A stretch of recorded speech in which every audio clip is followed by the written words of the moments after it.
Hello ఫ్యామ్, ఇంత ఈజీగా చేపల పులుసు ఎప్పుడన్నా పెట్టారా? అస్సలు పెట్టుండరు. ఒక్కసారి ఈ వీడియో చూసి ట్రై చేయండి స్కిప్ చేయకుండా. చేపల పులుసు మాత్రం అదుర్స్ అనమాట. నెల్లూరు చేపల పులుసు టేస్ట్ వస్తుంది, అంత బాగుంటుంది. ఫస్ట్ అయితే ప్యాన్లో ఆయిల్ వేసి ఆవాలు వేసేసుకుందాం. తర్వాత కాస్త మెంతులు వేసుకుందాం టేస్ట్ కోసమని.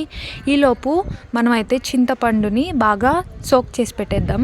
తర్వాత ఆనియన్స్ ఇంకా కరివేపాకు వేసేసుకుందాం. ఇందులో యాక్చువల్లీ ఈ చేపల పులుసు చాలా స్పెషల్ అనమాట. మసాలా లేకుండా చేస్తున్నాము, బాగా టేస్టీగా కూడా ఉంటుంది.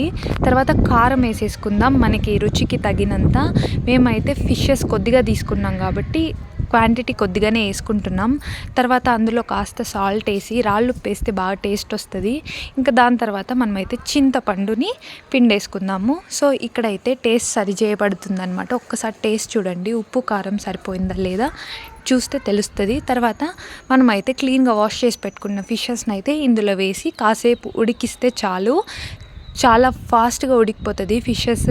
ఇంకా దాని తర్వాత మనమైతే కాస్త మెంతుల్ని ఫస్టే డీప్ ఫ్రై చేసి ఆ పౌడర్ని అలా చల్లుకుంటే ఇంకా స్మెల్ టేస్ట్ అద్దుర్స్.